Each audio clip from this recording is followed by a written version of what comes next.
फिर से आपका स्वागत है टी टॉक एक बूंद सोच की। डॉक्टर सतीश मोद हमारे साथ में हैं। कॉमेडी और महाभारत हमने जो शुरुआत की है, आई थिंक इतनी सरल भाषा में जो कि हमारे टारगेट ऑडियंस हर कहानी की कड़ी को जोड़ सकते हैं। सर, इनफैक्ट जिस तरह से आप महाभारत का वर्णन कर रहे हो हमारे टारगेट ऑडियंस के लिए बहुत ही आसान रहेगा, तो हम इस कहानी को आगे लेके चलें। तो अभी वैशंपायन मुनि उन्होंने महाभारत की कहानी सुनाना प्रारंभ किया। उन्होंने सबसे पहले अपने गुरु जो हैं वेदव्यास, उनको प्रणाम किया और बताया कि वेदव्यास मुनि जो है उनका नाम ऐसा इसलिए पड़ा कि उन्होंने जो वेद थे उस समय उसकी 4 वेदों में व्याख्या की थी। पहले सारे वेद इकट्ठा ही थे, लेकिन वेदव्यास जो है कृष्ण द्वैपायन मुनि, उन्होंने वेदों को ऋग्वेद, यजुर्वेद, सामवेद, अथर्ववेद इस तरह से 4 भागों में विभक्त किया। इसके लिए उनका नाम वेदव्यास पड़ा। तो वैशंपायन जी ने कहा कि मैं अपने गुरु को प्रणाम करते हुए ये महाभारत की कहानी प्रारंभ करता हूँ। तो उन्होंने बताया कि ये सारे जितने भी कुल हैं उसमें सबसे पहले जो राजा है जिसके बारे में जानकारी है उनका नाम है उपरिचर वसु। ये उपरिचर वसु एक बहुत ही श्रेष्ठ राजा थे और वो चेदी देश, उस समय कहलाता था चेदी देश, जिसको आजकल हम बुंदेलखंड के नाम से जानते हैं, उस क्षेत्र के वो राजा थे। मतलब आज के समय में यदि हम चेदी देश को देखेंगे तो बुंदेलखंड जो है उसको चेदी देश कहते हैं। वो वहाँ के राजा थे और वो बहुत ही धर्मज्ञ राजा थे और उनको शिकार करने का बड़ा शौक था। उनकी बहुत सारी पत्नियाँ थी, उस समय ऐसे बहुविवाह का था। तो उसमें उनकी एक पत्नी थी बहुत ही सुंदर, उसका नाम था गिरिका। तो ये कहानी जो है यह उपरिचर वसु और गिरिका, यहाँ से महाभारत की प्रमुख कथा प्रारंभ होती है। तो एक दिन उपरिचर वसु और गिरिका दोनों बड़े रोमांस के मूड में थे कि आज कुछ प्यार वगैरह करेंगे और ऐसा माहौल था, मौसम भी बहुत अच्छा था। लेकिन उसी समय उनको एक संदेश मिला कि आज के दिन शिकार के लिए जाना है और सब काम छोड़ करके शिकार के लिए आ जाओ। उनके वरिष्ठ जनों ने ऐसा उनको मैसेज भेजा। तो ये वसु जो है ये बड़े चिंता में पड़ गए कि अभी क्या करूं, यहाँ मैं अपनी पत्नी के साथ में बैठा हुआ हूँ और एक रोमांस के मूड में हूँ और यहाँ पर आ गया कि आप शिकार के लिए आ जाओ। लेकिन अपने बड़े लोगों का तो हम कहना टाल नहीं सकते। तो उसने अपनी रानी गिरिका से कहा कि मैं शिकार करके आता हूँ और उसके बाद में हम अपना काम शुरू करेंगे। वो शिकार के लिए निकल गया और शिकार करते करते थोड़ी देर के बाद में वो आकर के एक अच्छे पेड़ के नीचे बैठा। लेकिन उसके मन में बार बार अपनी पत्नी गिरिका का ही ध्यान आ रहा था और ऐसा करते करते वो इतना ज़्यादा कामुक हो गया कि उसका वीर्य स्खलन हो गया। तो उसने कहा कि मैं इतना बड़ा राजा हूँ, मेरे वीर्य में इतनी शक्ति है और मेरी पत्नी जो है वो भी इस समय पुत्र के लिए तैयार है, तो मैं इसको अभिमंत्रित करके, जैसे आजकल सीमेंट रिजर्वेशन के लिए बैंक होते हैं उसमें भी कोई टेक्निक होगी, तो उन्होंने उसको अभिमंत्रित किया और कहा कि मेरी पत्नी रजस्वला है और वह इस समय बच्चे को धारण कर सकती है, तो मैं यह वीर्य जो है वो अपनी पत्नी के पास भेजूंगा और वह पुत्रवती हो जाएगी। तो उनका एक मित्र था बाज, उन्होंने वो जो वीर्य है उसको एक पत्ते में बांध करके बाज को दिया कि तुम तीव्र गति से उड़ते हुए जाओ राजमहल में और वहाँ पर रानी है उनको दे दो, तो इंसेमिनेशन कराएंगी और वो पुत्रवती हो जाएंगी।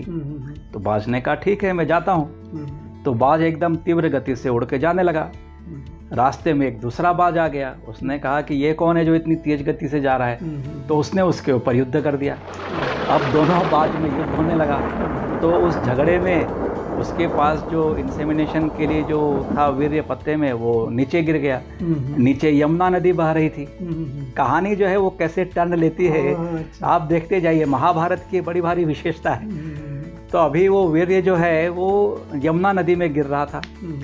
यमुना नदी में एक अप्सरा जिसका नाम अद्रिका है, जिसको कि ब्रह्मा जी का कुछ शाप मिला था और जिसके कारण वो मत्स्य रूप में, मछली के रूप में वहाँ पर रहती थी।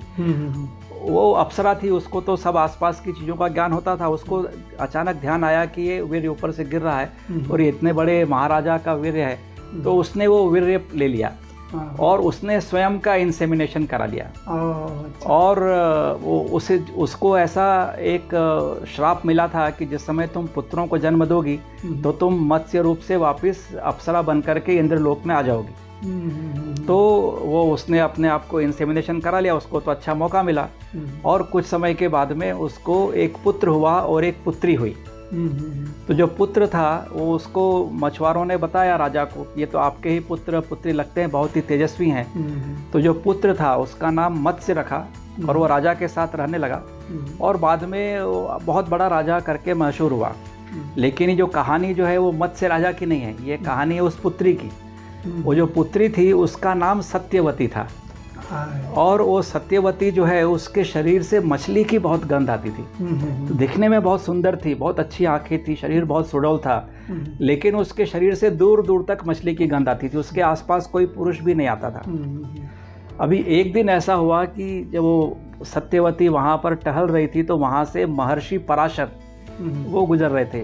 भारतीय ज्ञान परंपरा में महर्षि पराशर का बहुत बड़ा नाम है। वो महर्षि पराशर वहाँ से गुजर रहे थे।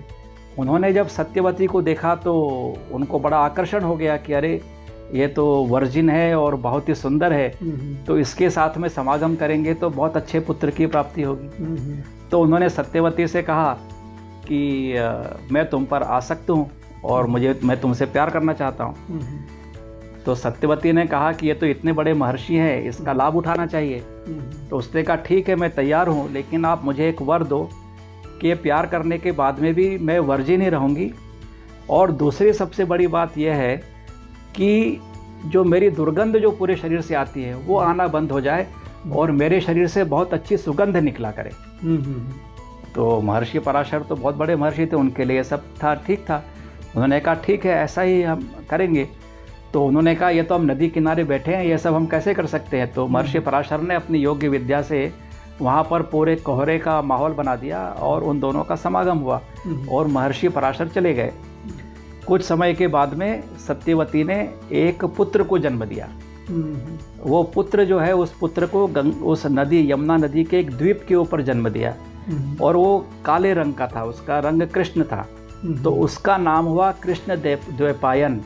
तो ये जो कहानी है जो कृष्ण द्वैपायन जिसने की पूरी महाभारत लिखी उसके जन्म की कहानी है कि वो कृष्ण द्वैपायन का वहाँ पर जन्म हुआ। और चूंकि वो पराशर मुनि और सत्यवती जो अप्सरा थी, अप्सरा की बेटी थी, उसके पुत्र थे, तो वो बहुत ही बड़े ज्ञानी हुए।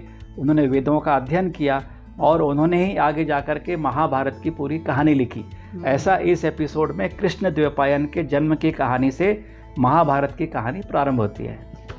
शुक्रिया डॉक्टर सतीश जी, आपने इतनी अच्छी कहानी इतनी सरल भाषा में हमें टारगेट ऑडियंस के लिए आपने बयान की है। Do catch up with doctor Satish Modh on tea talk एक सोच के on next episode of Mahabharat. Sir thank you very much.